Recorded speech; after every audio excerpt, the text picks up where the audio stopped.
Hai, Assalamualaikum dan selamat pagi untuk murid-murid tahun 4. Apa khabar kamu hari ini?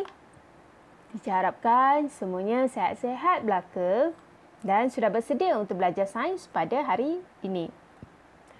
Murid-murid, sudahkah kamu bersedia dengan buku teks, buku nota sains dan alat tulis? Jom baca doa, belajar.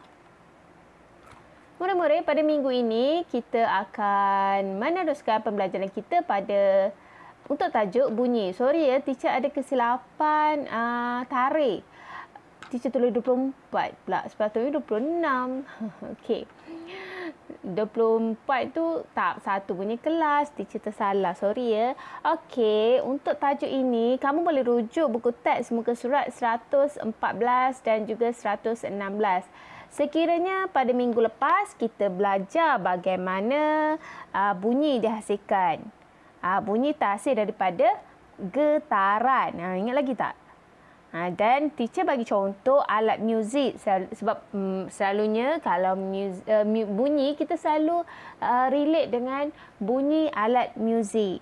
Tapi ada beberapa jenis bunyi biasa kita dengar. Suara manusia, bunyi haiwan, bunyi muzik dan juga bunyi kenderaan.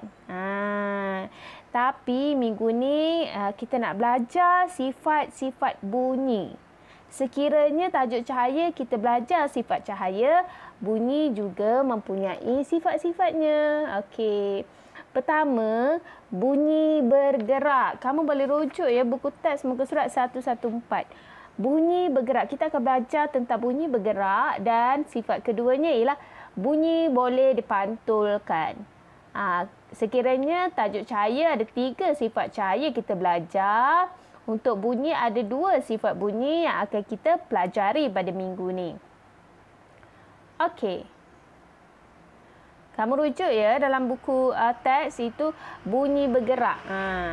Bunyi bergerak ke semua arah. Kalau arah tu maksudnya depan, belakang, kiri, kanan, atas, bawah. Itu adalah arah lah. Ya? Kamu rujuk buku teks tu ada Faris, Teruni dan Melan boleh mendengar bunyi loceng penjual aiskrim walaupun mereka berada dalam kedudukan yang berbeza. Jadi arah yang didengari berbeza, yang tu arah timur, barat dan utara. Ini menunjukkan bunyi bergerak di kesemua arah. Bunyi boleh bergerak melalui pepejal, cecair dan gas. Kamu boleh beza tak pepejal, cecair dan gas? Macam mana teacher bunyi bergerak dalam pepejal? Semakin jauh bunyi bergerak, semakin lemah bunyi itu dapat didengar. Maksudnya makin jauh lah. Kalau kalau kamu tengok TV, kamu dengar. Kamu duduk dekat dengan TV, kamu boleh dengar dengan jelas. Tapi sekiranya kamu duduk dalam bilik, maksudnya bunyi itu bergerak daripada TV ke bilik kamu. Maksudnya ia bergerak jauh. Jadi semakin lemah bunyi televisyen yang kamu dengar. Okey. Tetapi bunyi tidak boleh bergerak melalui vacuum. Vacuum tu maksudnya ruang yang tiada udara. Di dalam bumi ni, tempat yang terbuka memang ada udara, jadi kita boleh dengar sebarang bunyi. Tapi kalau kamu perhatikan, kalau tengok filem atau cerita kartun ke apa, kononnya tunjuk ia pergi keluar angkasa lepas. Angkasa lepas suasananya vacuum, tidak ada udara. Jadi kita tak boleh dengar, sunyi sahaja. Tak boleh dengar sebarang bunyi. Kecuali kalau kita guna alat lah untuk membantu pendengaran kita. Ini nota untuk bunyi bergerak. 1, 2, 3, 4. Teacher akan tunjuk bagaimana bunyi bergerak melalui pepejal, cecair dan gas. Okey. Kita tengok satu-satu. Okey, bunyi bergerak melalui pepejal. Pepejal ni kita tahulah benda yang solid yang seperti meja, kerusi, pen, apa-apa alat yang pepejal, pintu, dinding itu adalah pepejal. Okey, faham kan? Pepejal tu benda yang kita boleh pegang, boleh rasa. Pegang. Solid. Okey. Contoh ni, dia main apa? Telefon karat. Main telefon karat maksudnya bunyi tu bergerak melalui apa? Melalui benang. Benang itu adalah objek pepejal. Okey, objek pepejal. Okey, yang kedua, kalau kawan kamu ketuk meja hujung sana, kamu duduk hujung sini, kamu boleh dengar ketukan itu. Kerana bunyi bergerak melalui meja. Meja itu pepejal lah. Okey? Kemudian, bunyi bergerak melalui cecair. Macam mana pula melalui cecair ni, teacher? Macam mana? Okey, cecair pula macam ni.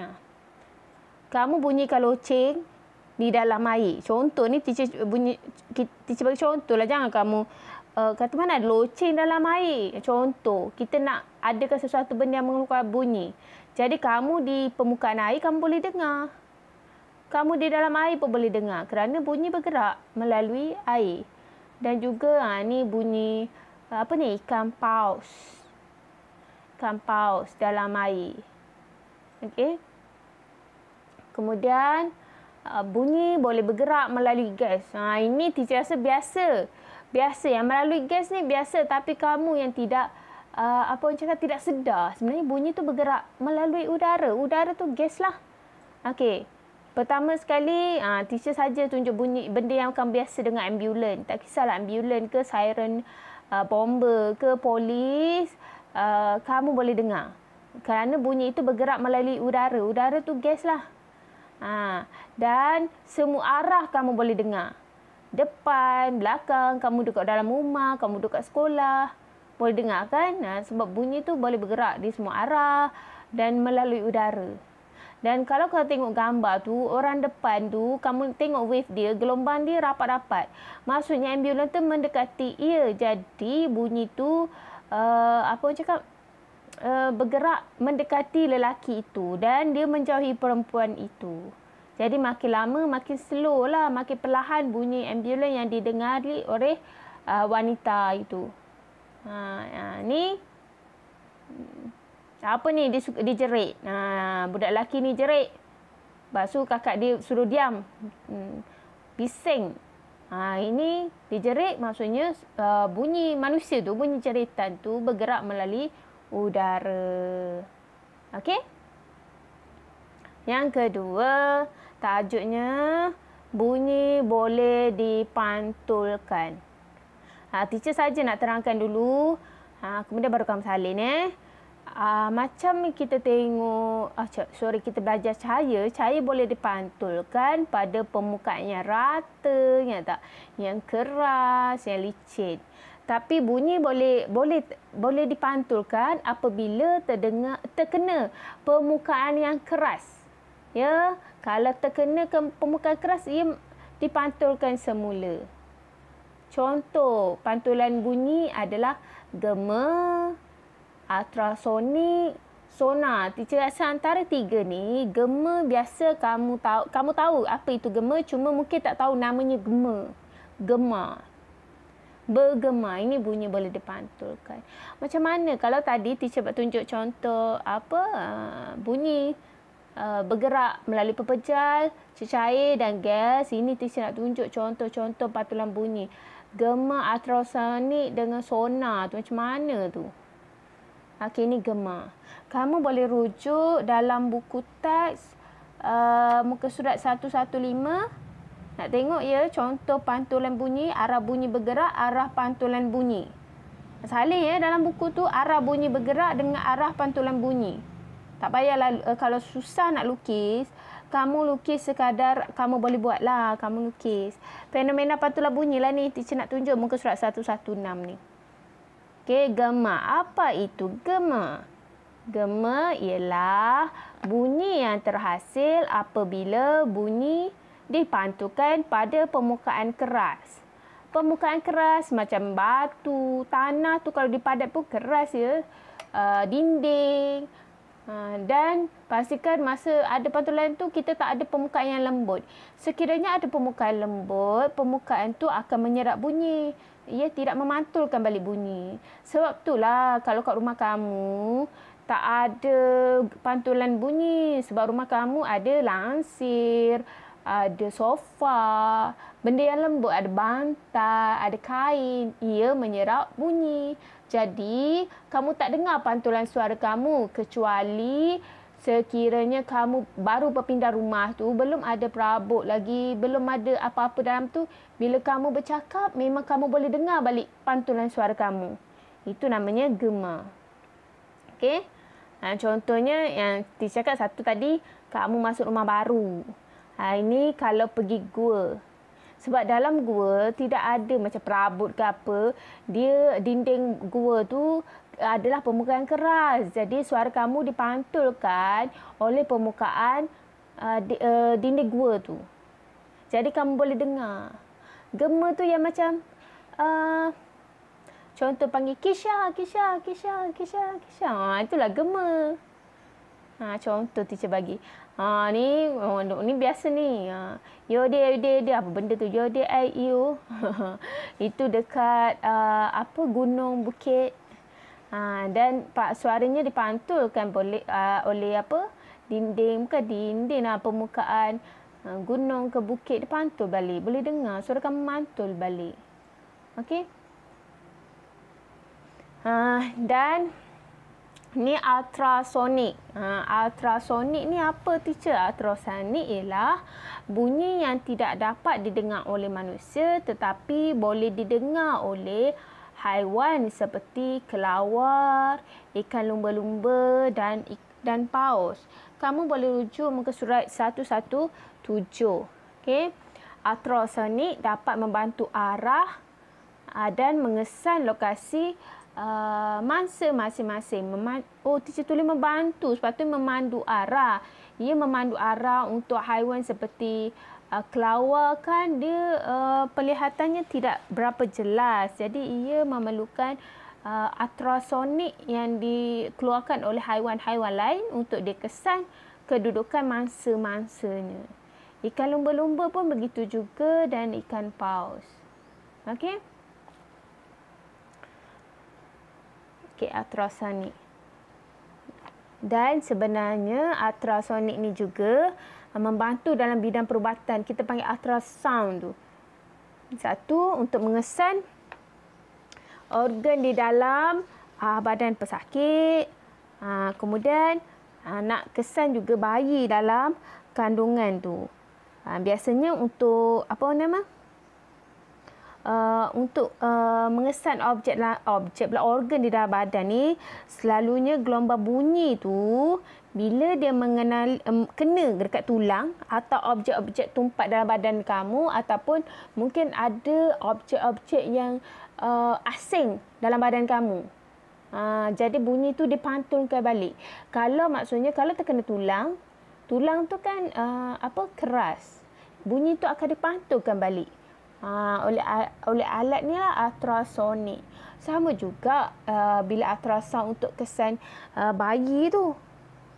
Begitulah dia punya cara dia nak kesan bayi dalam kandungan. Pantulan terkena balik terkena pada badan bayi tu. Dia menghasilkan bunyi yang berbeza lah selain daripada benda-benda lain. Jadi sebab itulah boleh kesan objek yang asing di dalam badan kamu. Ultrasound selalu cakap kan ni, ultrasonik lah. Okey. Contohnya teacher bagi ultrasound. Nampak kelawar dia mengesan ada kupu-kupu mengeluarkan ultrasonik.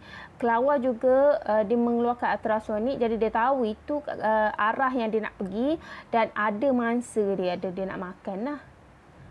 Ni ikan paus mengeluarkan ultrasound supaya ada kalau nanti ada kaitan dengan sonar nanti. Supaya kapal selam tahu kedudukan dia supaya tak berlanggar lah. Bukannya atas jalan je berlanggar. Dekat laut pun boleh berlanggar sebab kalau kedalaman yang sangat dalam, suasananya gelap. Jadi, ia memerlukan ultrasonik kita nak kesan kedudukan ikan ke apa tak nak langgar kan. Ini nak kesan apa-apalah. benda-benda asing dalam badan. Kemudian sonar. Ini saya cakap sonar tadi. Sonar ni ialah teknologi pantulan bunyi ultrasonik yang digunakan untuk mengesan objek di dalam air. Ia teknologi pantulan bunyi ultrasonik. Kalau ultrasonik tu, ia memang secara semula jadi ultrasonik tu. Bunyi pantulan tu. Tapi sonar ni teknologi pantulan tu. Teknologi untuk mengeluarkan pantulan ultrasonik. Okey? Biasanya alat sonar ni digunakan di dalam kapal selam, kapal laut dan kapal nelayan untuk menentukan kedalaman dasar laut lah. Untuk yang kapal selam dia nak menyelamkan, dan untuk kapal nelayan ke kapal laut dia nak tahu kedudukan kumpulan ikan. Yelah, nak tangkap ikan kan. Ni contoh dia lah. Tu sonar dia hasilkan. Jadi kapal selam tahu atas ni ada kapal laut ke, kapal apa. Yang atas tu pun tahu kapal selam tu ada kat bawah. Jadi tak adalah kapal selam tu kalau dia nak timbul, tiba-tiba timbul bawah kapal tu. Jadi berlaku bencana. Bukan bencana lah, macam insiden lah pula kan. Okay. Dan itu nampak seabed tu maksudnya dasar laut. Okey, ini sonar. Okey, itu saja, sikit saja kerja pada minggu ni. Cumanya kalau untuk kamu faham, kamu kena baca dulu buku teks tu. Dan kamu boleh dapat nota-nota yang teacher, boleh relate dengan nota teacher bagi tadi. Sebab isi lebih kurang je isi kandungannya. Ada teacher tambah sikit-sikit lah. Untuk menambahkan kefahaman kamu, sikit-sikit je teacher tambah. Okey? Itu saja, sehingga kita jumpa lagi insya-Allah pada minggu depan. Teacher harap semuanya siap kerja ni. Dan sekiranya sesiapa yang nak hantar kerja kepada teacher, nak teacher semak, tolong tulis nama di setiap helaian tugasan kamu. Okey, sehingga jumpa lagi. Assalamualaikum.